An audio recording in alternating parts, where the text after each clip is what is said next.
the most powerful podcast about everything on Earth that is effing weird. The name, that is effing weird. Oh my goodness, such power. For they shall cover everything from cryptids to outer space. Nothing shall be off limits to this podcast. When and where's this beast of a podcast? They shall put on their knowledge onto the airwaves of your favorite podcast sites and release a new podcast every Sunday by midnight. Ah! That is effing weird.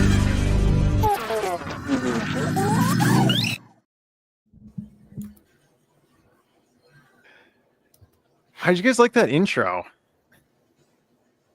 I was jump scared by it, to be honest. But Sorry, I just found that we made that when we first made the podcast. So I just thought I'd toss that in there real quick. But anyways, welcome to That Is Effing Weird. We have a Fishbowl episode tonight. This is our number 2 Fishbowl of season 2. I am Stevenson Longbottom. I'm Kat. And I'm Matthew. And I am D. Carolina storyteller Jonathan Miller. And welcome here to That Is Effing Weird's Fishbowl. And we got a great list of topics. As you can probably see on the screen, those are the lists of things that we're going to be talking about today. If this is your first time to a Fishbowl episode, what's going to happen is I'm going to spin the wheel, and then whatever it lands on, that's what we're going to talk about. So without further ado, you guys ready to get started? Let's spin the wheel. All right, let's spin it. Come on down. Wheel of illusions. Turn, turn, turn. Tell us the question that we should learn.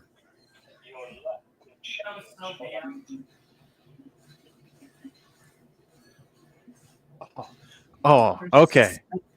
Number 7, Christopher Knight. So this is not the Brady Bunch actor. The name is actually Christopher Thomas Knight. Pretty interesting story here. This is coming from allthat'sinteresting.com. Let me get to the top. So the astonishing story of Christopher Thomas Knight, the Maine hermit who lived in isolation for 27 years. Now, before I get into this, has anyone heard of this gentleman? No. Okay. Is this That's the guy? a good one, Is this the guy that was like breaking into houses? Yes, he I've was. definitely heard of him. Ooh. Okay, so caveat on that. He was breaking into houses, and I'll get into it because I'm going to read a little bit from the article. Not everything, but I'm just going to take little bits and pieces from it. But yes, this individual, what he did was he lived in the woods, and he would go into people's cabins and camps and take things that he needed. But he did this for 27 years. It's a pretty interesting story. I'll read a little bit about it.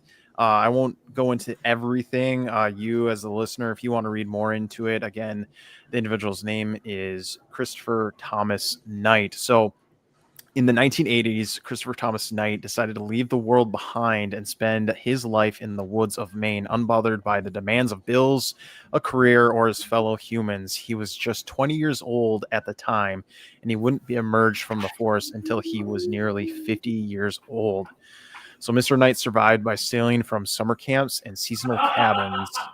And while he recognized that this was theft and it was wrong, he reconciled his morale qualms by entering only uninhabited buildings and taking just what he needed to live: food, clothing, propane tanks, and books to keep his mind occupied. So that's a little bit about him. Just based on that information alone, what are your guys' first thoughts on this? I mean, I'm sure it's the concept has crossed my mind at least more than once with housing crisis and all that fun stuff, and just not having to work would be great. But I don't know, the actual execution of it seems a bit insane. I feel like this is the ballad of Darth Plagueis you're telling me, and I just want to go, is it possible to learn this power? How can I learn how to pillage off of others and live in the woods? I won't even worry about whether or not the places are currently unoccupied. Just make sure nobody's there when I go and steal their flat screen TV or whatever it is I want. I'll pick up a PlayStation 5 here or there, a couple of Jennies, I'll live like a fat cat in the Appalachians. Actually, no, I don't want to go to the Appalachians. I changed my mind. I'll pick someplace different, not the Appalachians. No. The Sierra Nevadas. Yeah, there we go.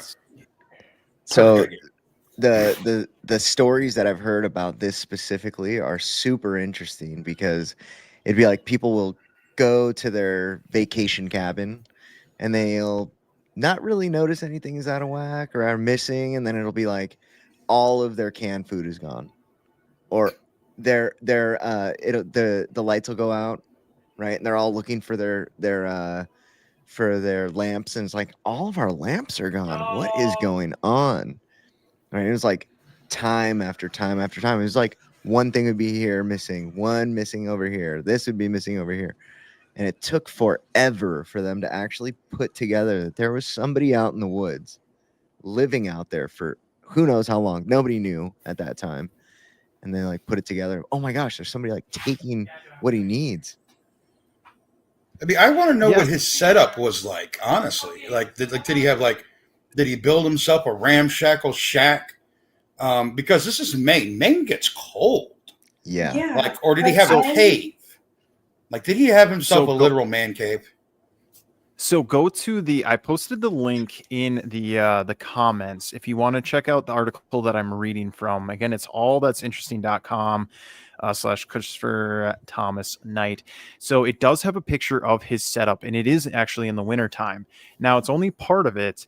But yes, it looks like he's just living. He doesn't have a cave or like a house or like a shack built. It just kind of looks like he's kind of cleared out a little area, and it has a bunch of things that he would need to survive. And then almost like what Matthew was saying, there's a still image in that article of him actually in one of these cabins. The interesting part about all of this is that if you do read the article, he did train as a handyman, and one of those things was like setting up, I think it was electrical or security, one of the two. I can't remember what it was. But he knew how to bypass some of these things. So that's how he got away with it for so long. But then also in the article, if you do read it, I don't want to give out too much, but there was a game warden who kind of set out or made it his mission to capture Christopher Knight. My apologies. So yeah, he ended up getting caught, but I think he spent 6 or 7 months in jail for all the things that he did steal. And again, he knew that it was wrong, but he was doing it for a means of survival. And I find it very, I think almost like what Kat was saying, like, I think like some of us always have that like in the back of our mind where it's like, that would be really nice in some sort of ways, just to kind of like, all right, I don't want to deal with this anymore. But he set up a commune. Yeah. And I feel like he was underperforming, honestly. I mean, he should have built himself like a man palace out there. He's got this place, with trash bags and everything. Yeah, 27 years, and you couldn't set up something permanent. I'm on the wiki at the moment, and it's saying that he would move regularly to not get caught, so he couldn't stay in one place for too long. That's true. I'm just saying, you've seen these guys on YouTube, in a 30-minute video, they put together a freaking mansion with sticks. He had time to steal tools, man. By 10 years, he should have had like a 6-room freaking villa that he was renting out on the side. So I do think that you kind of have something there, John, with like, I think it could have been something where he could have had multiple hideouts. Maybe if he would have spent his time like digging underground, and then he could have like moved from place to place to place, like had like 4 or 5 like caves or underground dwellings where he could have like hid this stuff. He probably could have, lasted maybe a little bit longer. But I do think in that article it also does say that he really didn't have a plan as far as like how long he was going to be out there. He was just kind of living day by day.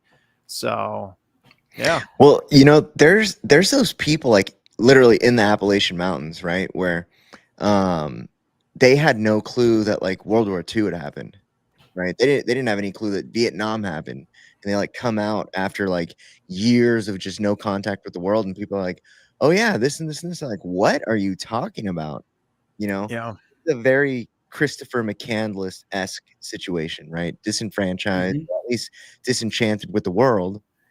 And as somebody who was homeless for years, right, it is a very free, there's a level of freedom that comes with homelessness that people that are really committed to the 9 to 5 grind would never understand, right? Mhm. But I definitely understand the level of justification that he had.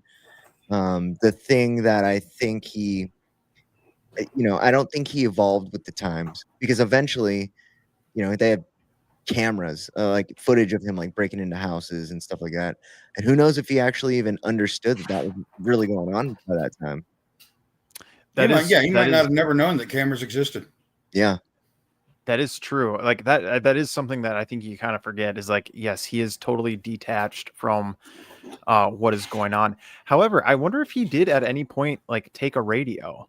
It said that he took books to like occupy his mind, but I wonder if he ever like set anything up as far as like solar panels or like wind power to get like a radio. Because music, I feel like music is a huge thing. Everybody loves music to some extent, so I feel like that might have been something that he did end up having. It'd be interesting to read the rest of the article to see if it showed like a listing of the things that he did have.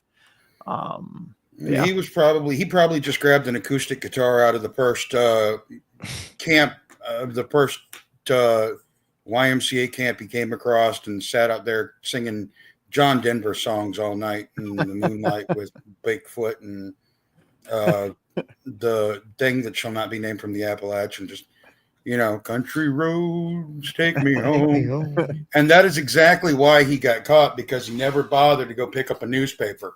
This guy probably didn't even know Obama was president. It's possible. I think it was 2011, I think, was when he ended up getting caught. I think that was the time frame.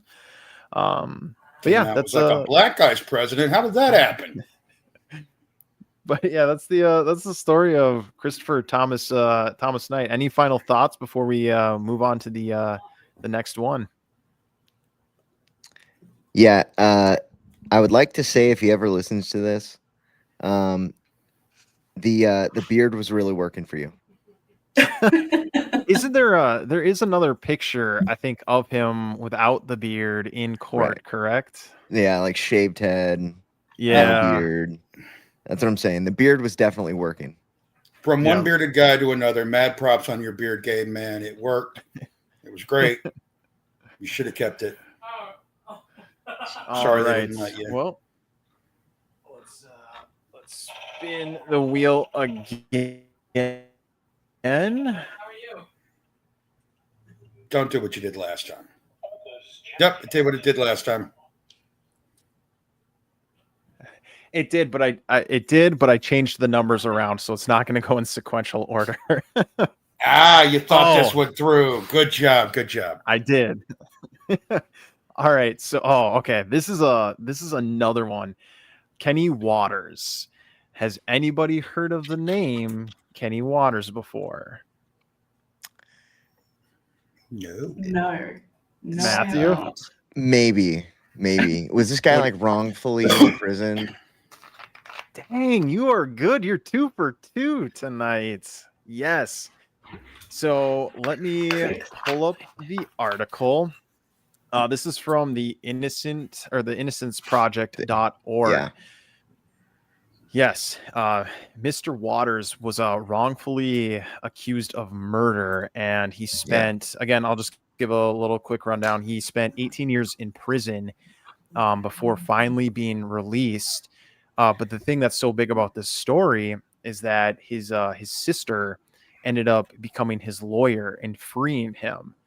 But the twist to this story is that tragically 6 months later, he ended up passing away Yeah. from an accident. So, yeah. Yeah. That's awful. Yeah. Did It they re- at least catch who like actually did it?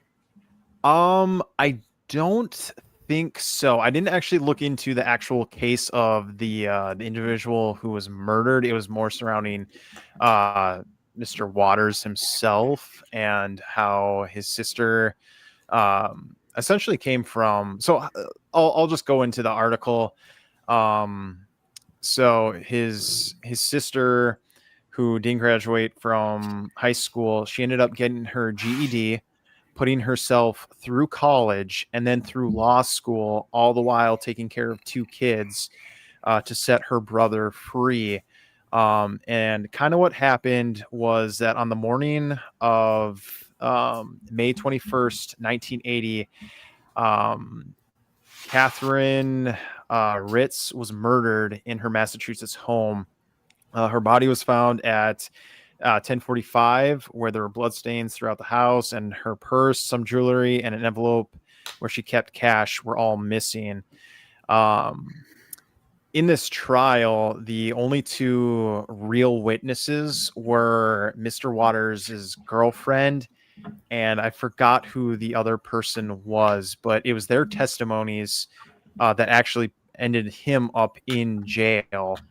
And then kind of what all evolved from this was that 18 years later, DNA evidence was able to prove that he didn't commit these murders or this murder. And that was the help from his sister. And again, the innocenceproject.org, I think they teamed up and everything. But again, the kind of the twist to this story is that 6 months later, he ended up passing away. So it's kind of sucks, but what are you guys thoughts on that? Yeah, that's one of those chicken or the eggs thing, right? If he was stayed in prison, would he be alive, right? But would he have wanted to be? And but it's a really interesting situation, right? Because the Innocence Project, they keep statistics on people who have been released after wrongfully being incarcerated or wrongfully convicted. And it's really, really strange to hear the stories about what happens to people after they get out. There is an actual decent percentage of people who either die after they get out or they end up killing somebody and go back to prison. Mm-hmm. Oh, geez, Yeah. really? Yeah. They it's called institutionalization, where they spend Yeah. so long in there that they can't handle living on the outside, because the world, there's no, and this is how broken our system is there's no way of bringing these people back from where they were and putting them back, and they don't do anything. Yeah. They're just like, okay, you're out now, congratulations, go live your life. Yeah. Because they don't have the social skills Yeah. that society is now built on because they've been locked up for so long. Yeah. Of And course, sorry, go ahead. there's I've also been I did about 9 years in prison myself, and there is a society inside a prison, right? And it's not the social contract in there is completely different than the one that we live out in here. And I'll take the California prison system, for example. In the early 2000s, it used to be the CDC, the California Department of Corrections, and now it's the California Department of Corrections and Rehabilitation, right? And the whole point of that was they recognized the inadequacies and the deficiencies in the system. But the problem was they got a bunch of money injected into the system by adding the rehabilitation part, where they are now still failing in the rehabilitation part, right? And so there is a large contingency of people who go in there, they become indoctrinated into this society, and then they come out and they're completely institutionalized, like you said, Jonathan, And it's a really hard mentality to break because it's so there's a lot of life or death situations in there, and it becomes a part of people's identity where they identify as like, oh well, I'm a convict, right? People will identify as, well, I'm a convict, and the reality is you're a human, and we need to be able to put people in a punishment for crimes, right? But we need to be able to rehabilitate people who are coming back into society in a real way. You know, it's you can't go 18 years, 18, 19, 20 years in prison, whether you're innocent or guilty, and then just step right back out into the world. Yeah. You know, it'd be the same as the guy that went up in the mountains for 27 years, step back out into the world. You're not going to know how the world works. And if you have no support system, because let's face it, if you had a girlfriend, she's probably moved on. If you had children, they're grown. I just got attacked by a cat. Excuse me. So this one is going to be held for a little bit. But, you know, the children are grown. They're done doing their own thing now. They don't get to, you know, they don't have time to take it in. Your wife's gone. Your family's probably all passed on, at least your mother and your father. Maybe you've got a brother that's wealthy and could take you in. But if not, you're 5 to 6 months before you're out on the street. If that. Yeah, I mean, do you remember the Shawshank Redemption? What Brooks did, right? Like Brooks took extreme action to not have to face that, right? Yeah. And that is unfortunately a very common thing to hear, where like reintegrating back into society is not easy, and especially with the pace that everything is changing, it's hard for us to keep up. Yes, very much so. This little demon doing at my feet. I don't know. So it also does say that he did appeal his conviction several times between 1983 and 1999, and I think Miss Perry, who might have been his ex-wife or girlfriend, it doesn't say, recanted her trial testimony that Mr. Waters had admitted that he was guilty. So that's just kind of an interesting piece there. That, you know, multiple times he tried to, you know, appeal what was going on. But yeah, it didn't happen. So Kat, I'm kind of interested for like, as far as like on your side of the world, what is this common too, or like wrongful convictions or anything? Do you see this often, or how do you feel? Like, I mean, what do you think? I'm sure there's plenty on the internet that shows it. The media that I consume, at least, you don't see it. Not publicly posted as much as I'm seeing here. They're more likely to get like a hey, please sign this petition because this is what's happening sent to you than the wrongful convictions happen, and with this success story because now he's or she is out. I'm assuming it'll be pretty similar around the world, though. Just weird how lacking the correctional kind of options are.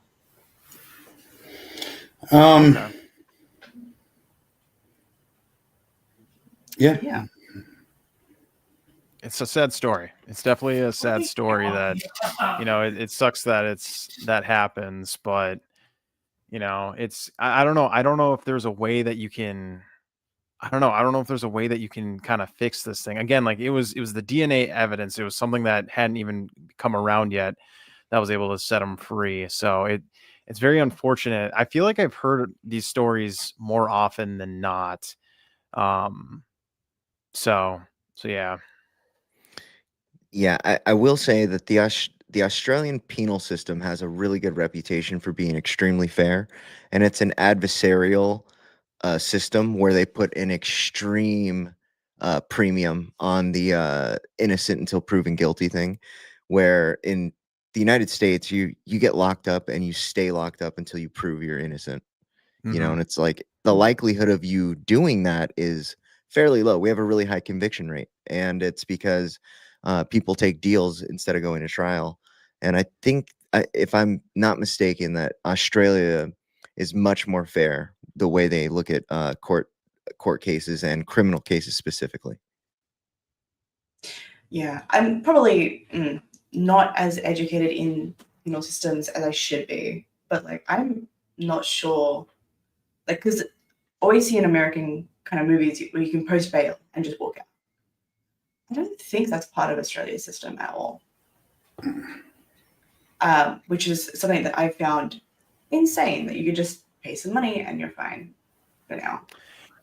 I mean, I think there's definitely some stipulations to like the bail thing where it's like, okay, yeah, you don't have to spend your time in jail waiting trial, but it's still there's those limitations. But I mean, like, bail is expensive. Like I don't know how people pay bail sometimes, but I feel like they put that price pretty high up there.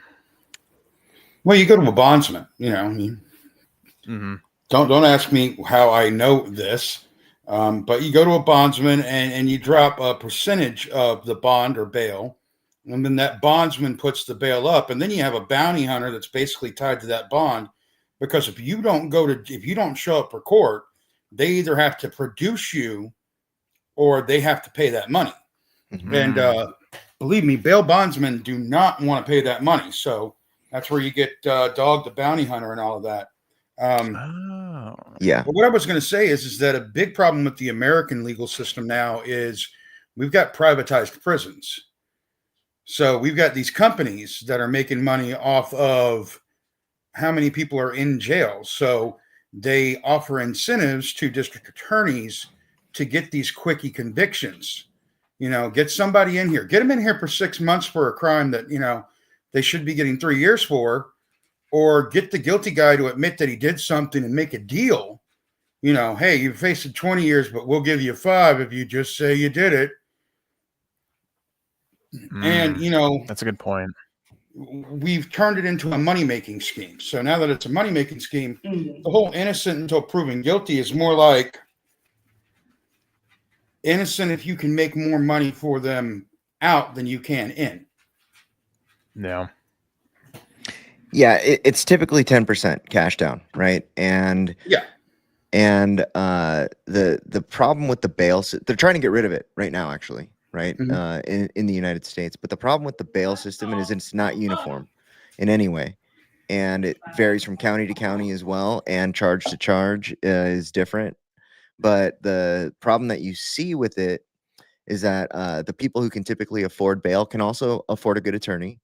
And they are not going to plead to a lesser crime on something. They will work out a deal, right? But for the people who can't afford bail, they're also stuck in there and they can't afford an attorney. And they are taking lesser charges, but they're still admitting to things that they didn't do, right? It's just a very broken system, ultimately, at the end. Yeah. Yeah. Agreed. Well, does anyone have any final thoughts on the Kenny Waters thing before we move on?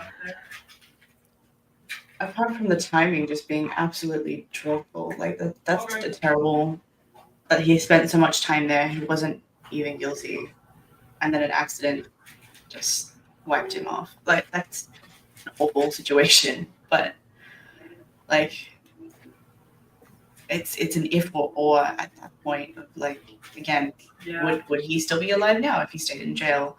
Would he have preferred that? No one, his family may have known, but like none of us can speculate on that truly. Yeah, I will say the light at the end of the tunnel for false convictions is that they do pay you, right? If you get falsely convicted, they pay you dollars for days. And sometimes, depending on the state or depending on the level of incarceration, you can end up walking away with a lot of money, but it's still not it's a reconciliation for something that you've taken away a chunk of someone's life. And so they try to kind of repay that back, but it doesn't ever really make up for it. Yeah, that's true. Very true. All right. Well, we will spin. We'll spin it right now. So we'll land on.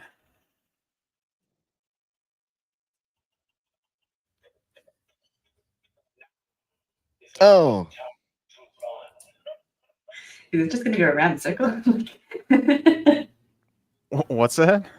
Is it just going to go around the circle? Yeah, it does. has But I 81 changed up sidecar.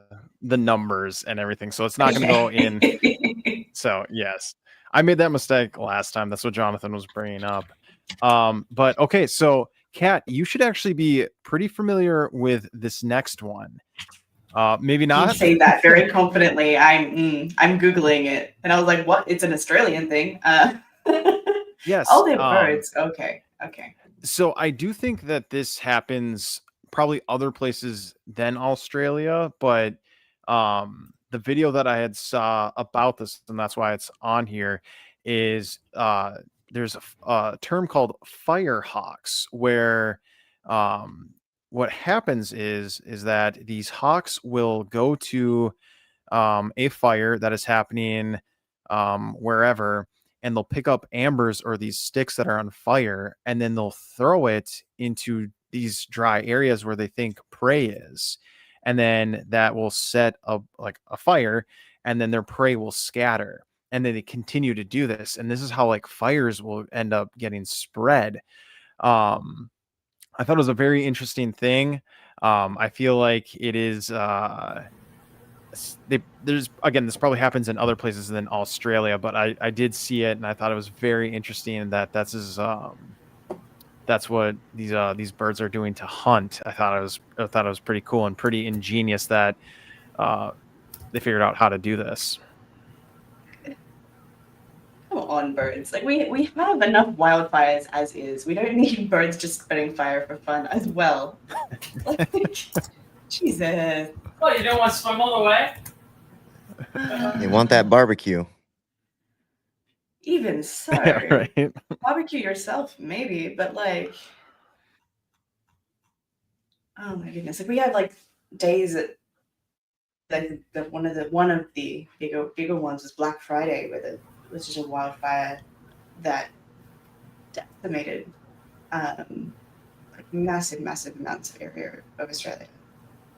And it's just like, why? What? Birds, why? Why have we What? taught birds this out of all things?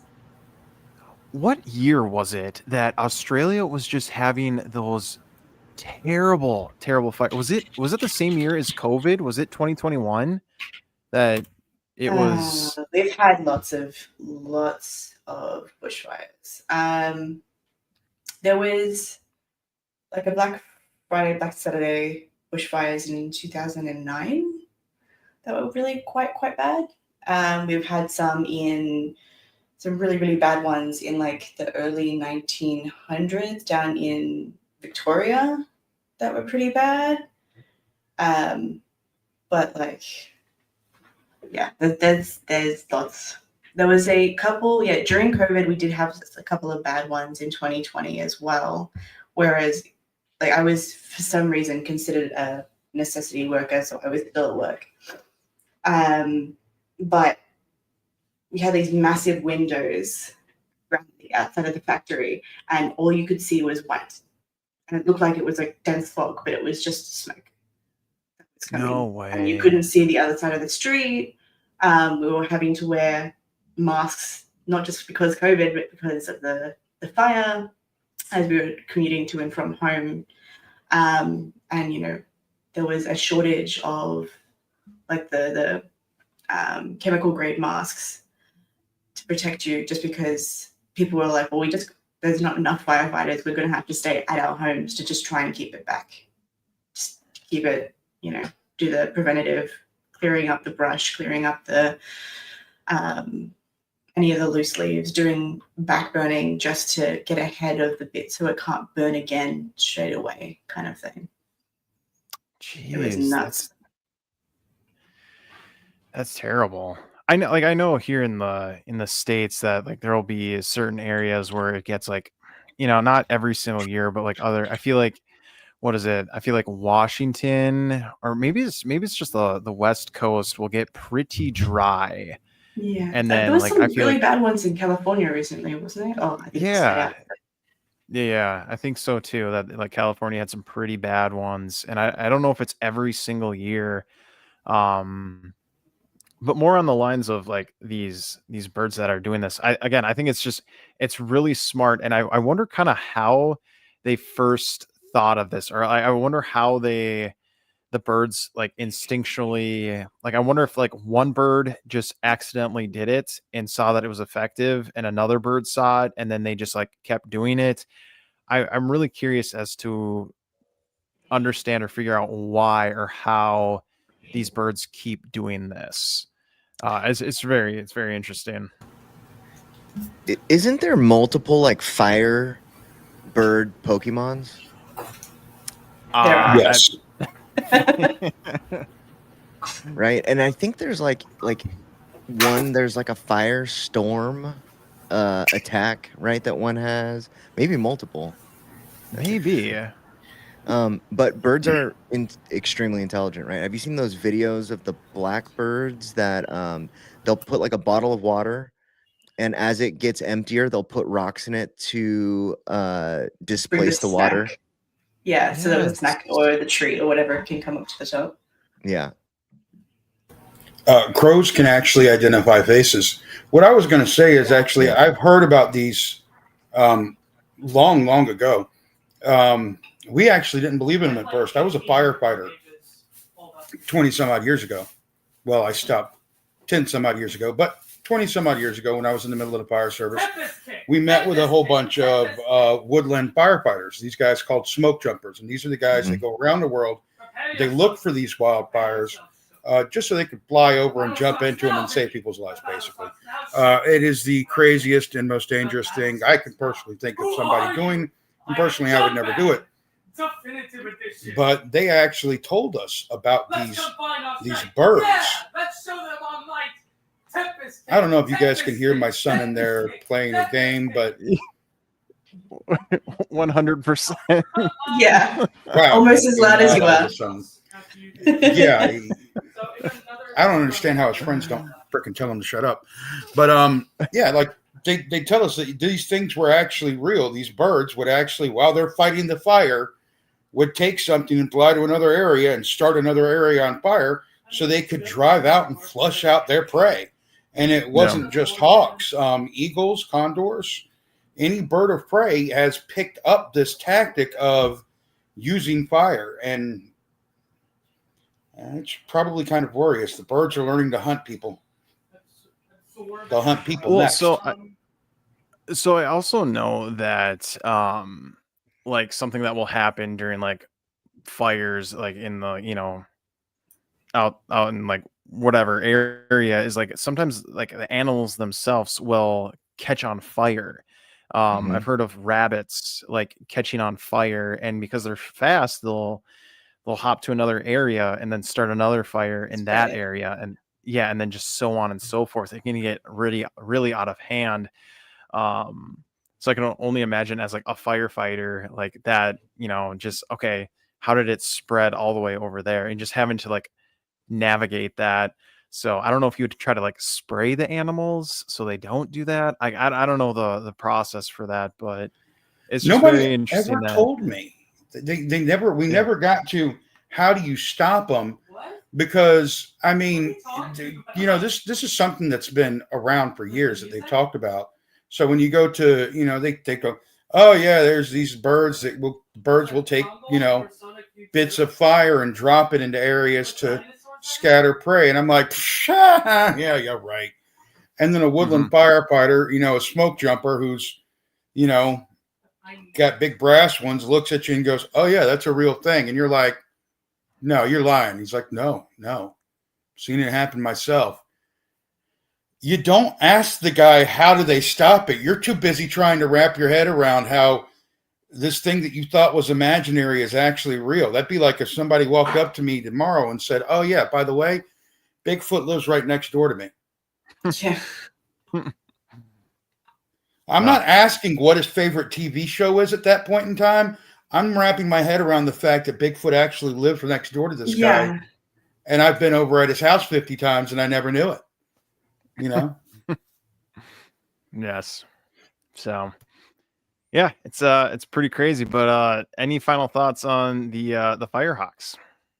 I'm like just looking at another article And Yes. it's, again, firehawks is not something I've heard of before. But apparently there is a really, really long history in Aboriginal culture of firehawks and their knowledge that hasn't been recorded before is just being lost, and it's now becoming a new surprising thing to people, especially in like that upper North Queensland area, because just not the knowledge that they already have and have already experienced isn't being shared, which is insane to me, but also not quite surprisingly Yeah. likely. Yeah, no. All right. Well, before we go on to the next topic, it looks like someone wants to join the chat. I'm going to add them to the stage. We'll see if they can actually hear us. Tristan, can you hear us? Yeah, I can hear you.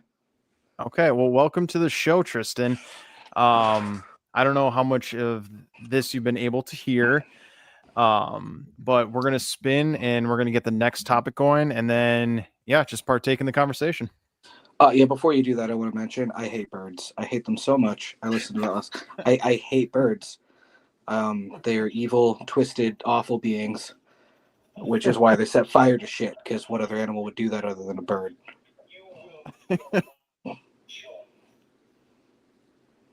Yeah, I see the thoughts, like the wheels turning in your head. Like I see it happening. Yeah, birds are that evil, man. They're terrible. I hate birds. They're not all that bad. No, Like, some of them A are cat cute. would totally do it. A That- cat, what- if it had the ability, a cat would. But see, that's what's scary about it is birds have the ability. So like some of the nice birds are like they're your best friend. It's like slightly more intelligent than a dog, and like you guys have this emotional connection. But that's the dangerous part because that same intelligence can be applied for evil, which is what most birds do.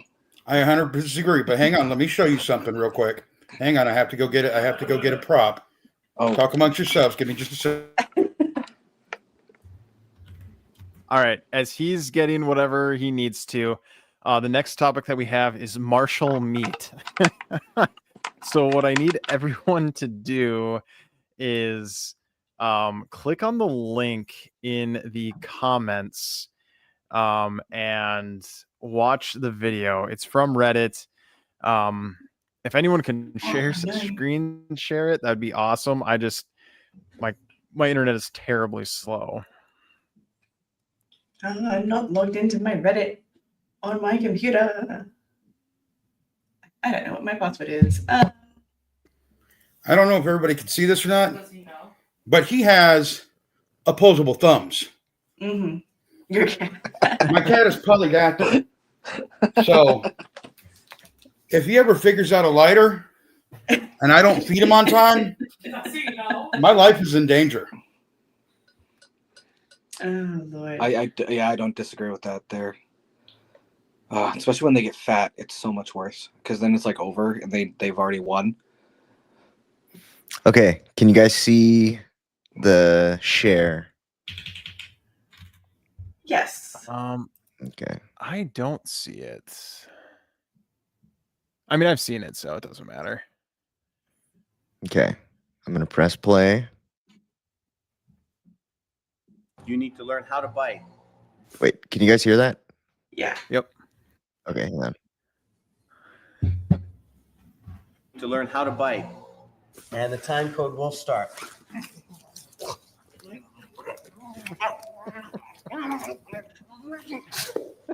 Okay. This should be a sufficient amount of damage to do. All right. So, all right. I saw this and I had to add it in here. What do you think of using that as martial arts as a technique? Knowing how to bite someone and take a chunk out of them. I would say the People's Champ took a page out of that guy's book for sure. I mean, I'm going to say this. I'm going to say this. When it comes to competition martial arts and competition sports, biting, hitting below the belt, all that's rules. Those are rules.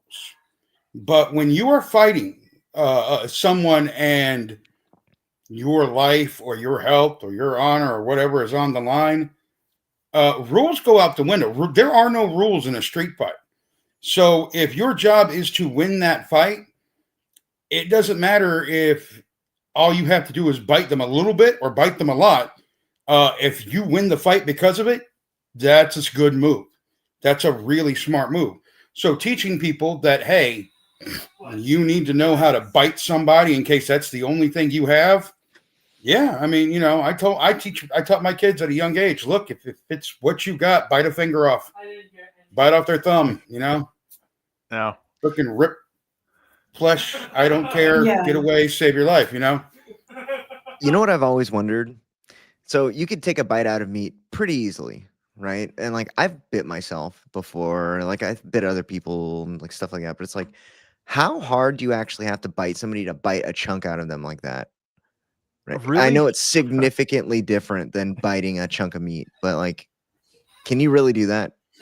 It depends on the area of the body, because there are some parts where really getting through the skin takes between 3 to 5 pounds of pressure just to get through the skin. And then it depends on the type of area, the meat of the body. If you get to a very tough and muscly part, it's going to be harder than it is going to be for a fat and loose part, where you might just be ripping off skin. But medically speaking, it's honestly not that hard. If you have bite strength, you can do it. And we see it happen all the times as EMTs with your seizure patients. They talk about put something in their mouth, which now they tell you not to do that. Right. But they do talk about that if your teeth lock down, you can bite your tongue off. Mm-hmm. Yeah. It's very easy to do. That's why they tell you never put your hand inside of a seizure patient's mouth to try and stop them from choking on anything, because if they bite down, you're missing a finger or two. That's a good point. It's a really good point. And that's bone as well. Mhm. So Mhm. Have- I think has- my biggest Go ahead, Kat. biting is fine. I think it's, especially in a survival situation of you need to protect yourself. I think my biggest takeaway from that is just the sound effects he was making. I don't think he needed to be grunting that much in that video. He Yeah. sounded like me when somebody puts me at the full Chinese buffet and I ain't had Chinese in like a year, and I'm sitting there and I'm just going to town on some freaking beef and broccoli. That's what he sounded like. I mean, honestly, my kids say it's horrifying. Has anyone heard of I don't know if this is true or not, but the same amount of pressure it takes to bite like a finger off is like the same amount as like biting into a carrot? I don't know if that's true or not. I think I've heard the same thing, and I have a hard time imagining that it's true, because a carrot, once you kind of snap into it, it breaks off pretty easy. Yeah. I'm wondering if it's just like the amount of pressure, It's like the that's the equivalent, maybe. it's the equivalence based on the size of the carrot and the amount of pressure. And like if it's a small baby carrot, Then it'd be like a it's baby's meant to be finger? like, yeah. I mean, I hate to say it, but it's meant to say that, and it's also meant to be like through the knuckle. Yeah. Ah, okay. So, and they teach you that's how much pressure it takes for someone, in all of these safety classes that they'll teach you. It does not take much for you to lose a chunk of your body. It doesn't take as much as most people think. We think we're more resilient than we are. We're not. And, it doesn't take much. And when you start realizing the equivalence of it, now if you were trying to bite through a hand like mine, you would need a much thicker carrot to practice on first. But, I'm not guessing. I'm guessing Kat probably has smaller hands than me, smaller carrot. But basically, I'm guessing Kat. I'm guessing. You might have bigger hands. I'm just guessing. But I'm just saying, smaller hands, smaller carrot, bigger hands. It would be more like a bigger carrot. But yeah, a carrot the density and the pressures are similar towards the wider end of the carrot. Yes. I just can't imagine if you were just sitting in like a martial arts class and the teacher just like went into the back room and then came out with like a roast and was like, all right, get ready, we're going to learn the next lesson. Like I think I'd be completely taken back. And I don't know, just biting into raw meat like that. I think the only person I've ever really seen do that is like Liver King, but he's really not a thing anymore. So I no. don't agree with using a roast, first of all, not uncooked meat. Okay. Go get a nice cooked ham. All right. A cooked ham. First of all, it's it's shoulder meat. It's the density of a shoulder. If somebody's got a hold of you, you're going to be biting into something like that. It usually comes with the and it's skin cooked meat. Here. Yeah. It's cooked meat. Don't bring out a roast. I could cook that roast.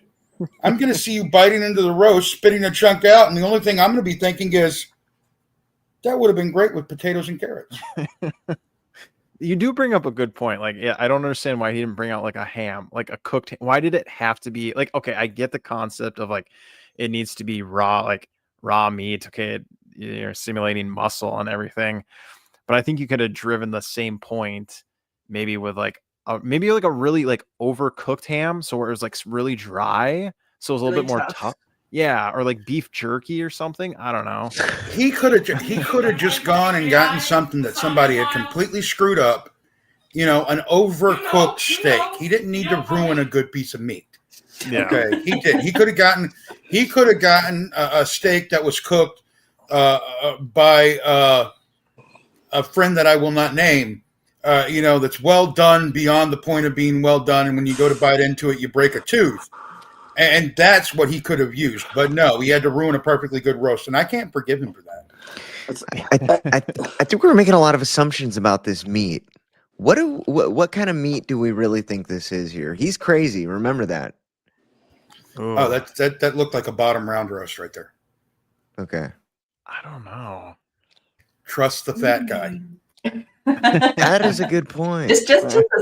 We only watched it once, but like the size of it, I'm assuming it'd be some sort of beef chunk. Unless it's a really, really big sheep or something. I'm still going with the dog. He's crazy. Dog.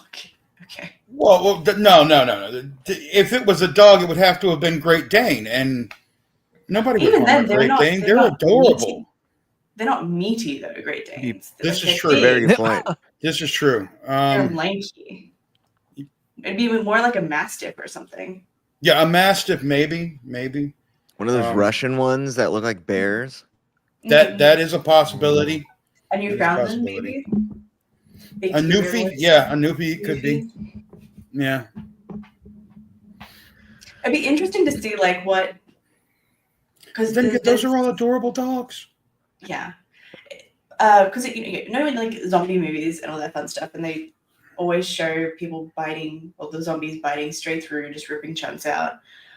It'd be interesting to know when you're not seeing a mind how much additional power you have behind your bite versus when you're still thinking about humanity and morals and stuff. I'll have to look it up, but there's actually been studies into that. Based off of our societal norms, we don't act like animals. This is a psychological thing. So we hold back almost all the time with everything that we do. So when we have, and you find this again in seizure patients, you'll find people that don't seem to have a lot of strength, but the minute their body goes into one of those where they don't have control over it, they're a lot stronger than you thought. I remember I had one seizure patient where it took 6 people when he came out of the seizure, because he came out in a post-ictal state, very violent. And I, at 180 pounds, was arms and legs wrapped around his leg, and he was just kicking, throwing me up and down and up and down and up and down. So I had to look it up because I was curious. What exactly did you look up? The bite force of an unconscious mind. Okay. So like A conscious person bites at about 70 psi, where an unconscious person is anywhere between 400 and 700. No way. Wow. So that's where you're like, I always think about bath salts immediately, that people start biting people's faces off and crap. So like if your mind is Yeah. shut off and it's just sheer unconscious bite force, it's up to 10 times stronger. So when we struggle with like a piece of, rare beef or something like that, imagine if you had 10 times the power of bite. You've also got to That's think is crazy. that we factor in when you and I are when we're taking a bite out of something, we factor in what we feel at the same time consciously.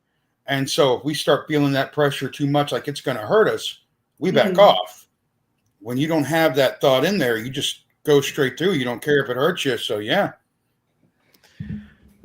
So my only thing that I'm going to bring up with the whole zombie thing, like since Kat brought it up with zombies, I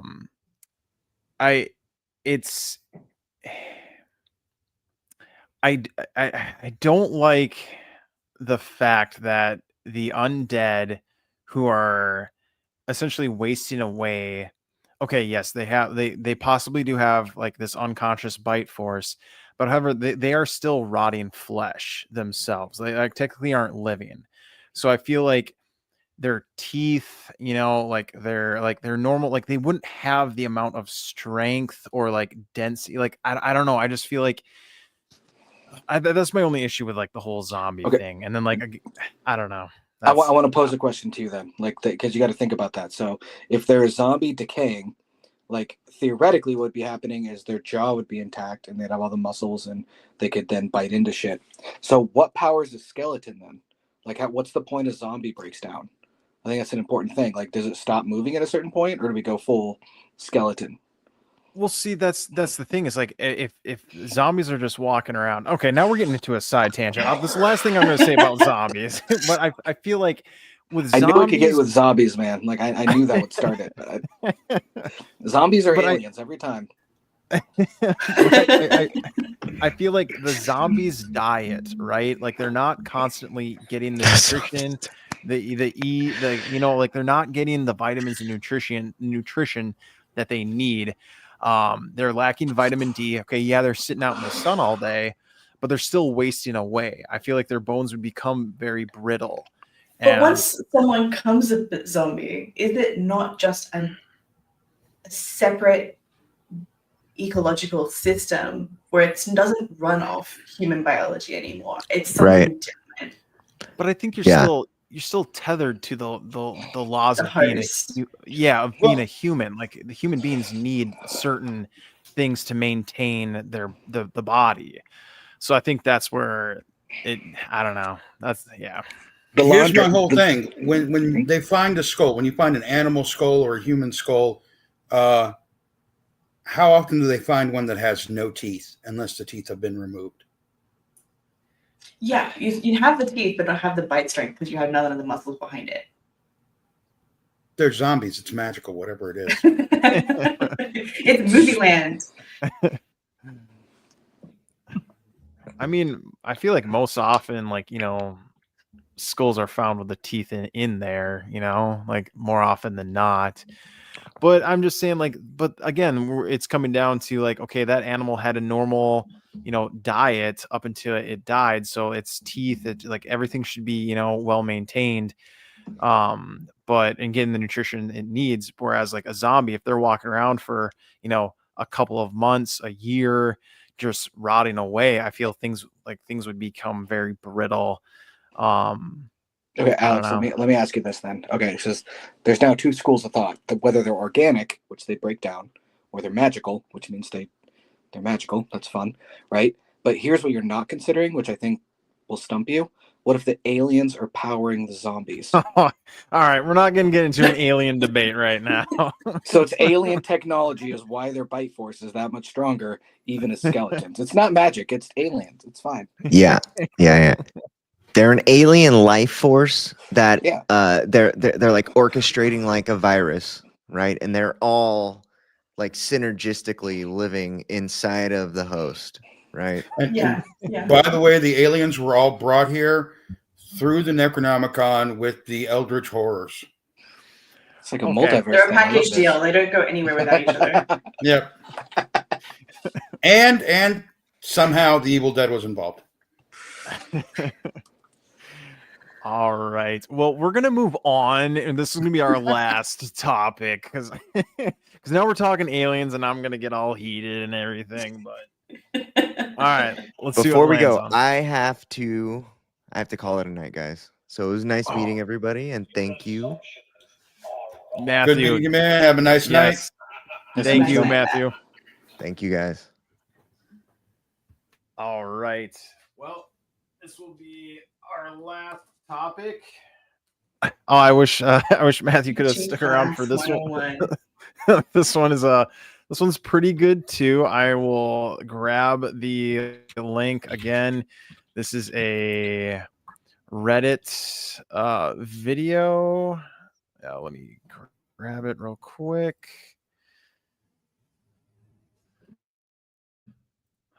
See, I'm just It's gonna curious. get Is it posted teaching into the class or teaching class? Like, is it how to be a teacher or is it how to You're be about to- classy? You're about to find out. Okay, let's get this. Is anyone able to screen share this one?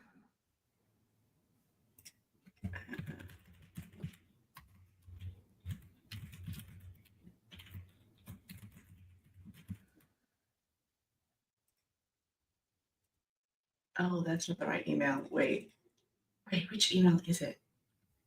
I'm still trying to get into Reddit. Hang on.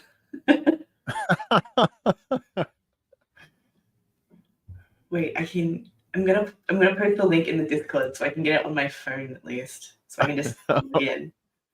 Okay.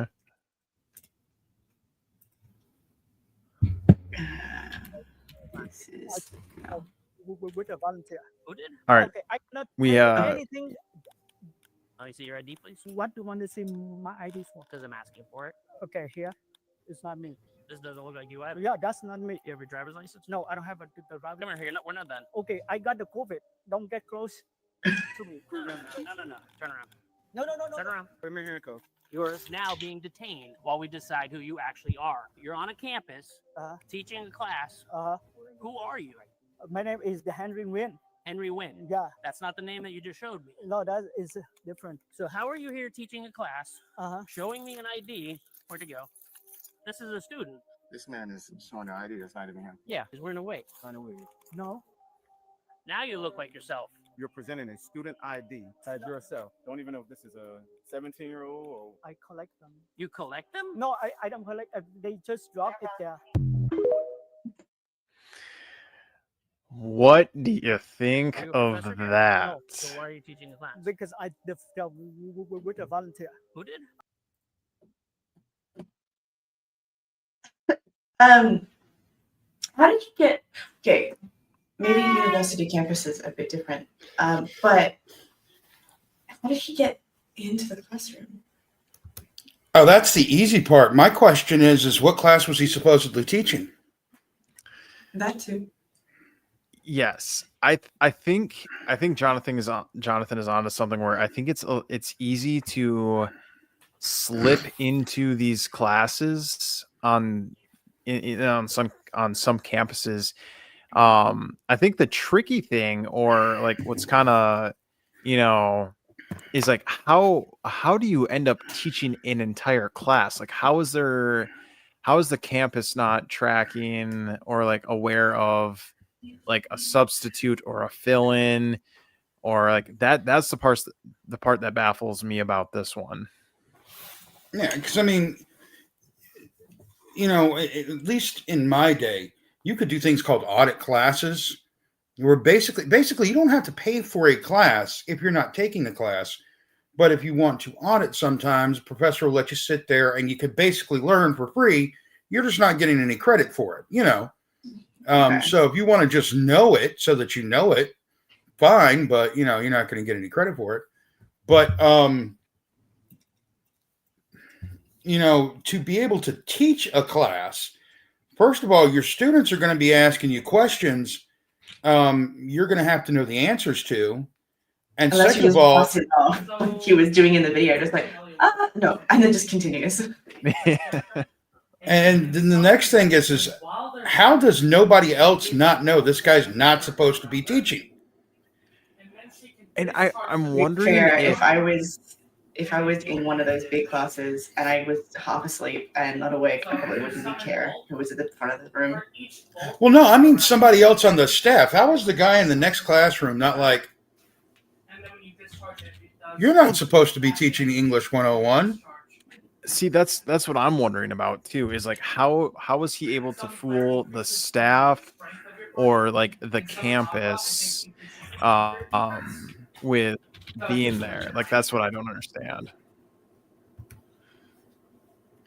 You've got me on that one. That's crazy. Yeah. She is the worst character in the But game. yeah, so pretty crazy video. But any final thoughts before we wrap up? I just, why does he collect the student IDs? Like he said, he just picks them up, but no, he absolutely collects them. Why? Because they just drop it right there. Oh yeah, and you just pick it up and you keep that. You don't give that in or anything. You just keep Yeah, that. it's my ID now.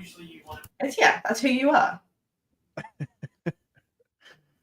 Oh yeah, I don't know. That's a good one. I don't know why he would.